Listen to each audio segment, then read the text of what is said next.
હીરા ઉદ્યોગની મંદીએ વધુ એક રત્ન કલાકારનો ભોગ લીધો છે।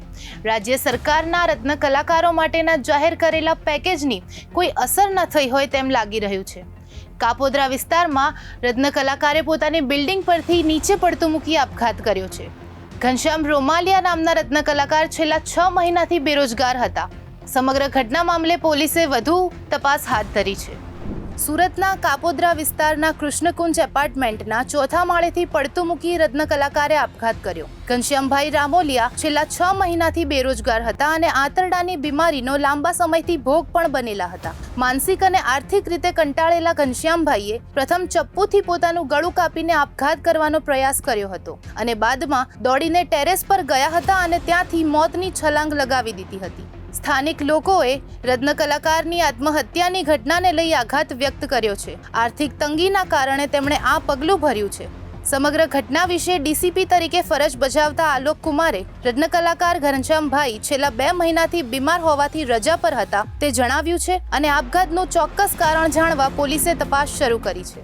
मैं आज सुबह एक सुसाइड की घटना सामने आई है जिसमें प्राथमिक तौर पे हमें ये लग रहा है कि ये सुसाइड है।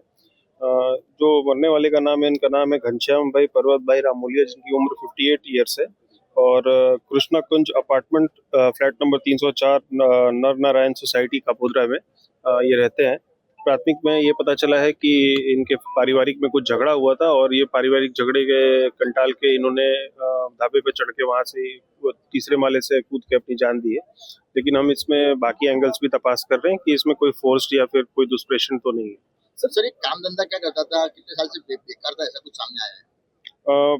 ये पिछले पहले से ये बीमार रहते थे, 2 महीने से ये बेड पे रहता था, ऐसे हमें प्राथमिक जानकारी मिली है। अब इसका पहले हम इसकी फैमिली को अभी हम काउंसलिंग करके पहले पूछपरछ कर रहे हैं, जैसे भी हमें जानकारी मिलती है आपको हम बताएं। रत्न कलाकार था ऐसा?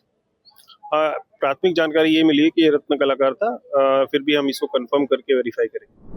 તમને જણાવી દઈએ કે પોલિશ્ડ હીરાની બજારમાં વધતી માંગના કારણે નેચરલ હીરાનું કામ કરતા રત્ન કલાકારો બેરોજગાર બન્યા છે।